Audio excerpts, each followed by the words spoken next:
চলেন চাচার লগে একটু নিলাম একটা আলোচনা করি। চাচা, জি চাচা।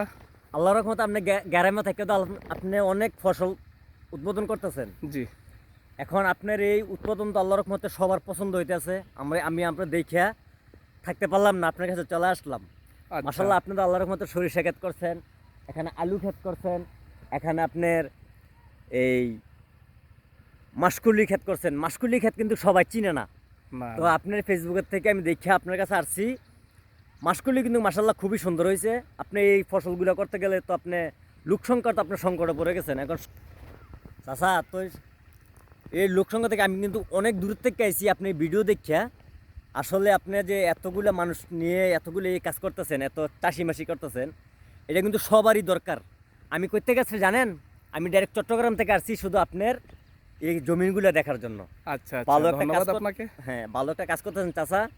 এই এতগুলো অবসর মানুষ আপনি যে কাজও লাগাইছেন, এটার জন্য আপনাকে আমি অনেক অনেক ধন্যবাদ দেই। দর্শকও একটু ধন্যবাদ দেব আপনার জন্য লাইক শেয়ার করে একটু দোয়া করার জন্য সবাইকে বলতেছি। আসসালামু আলাইকুম। ঠিক আছে।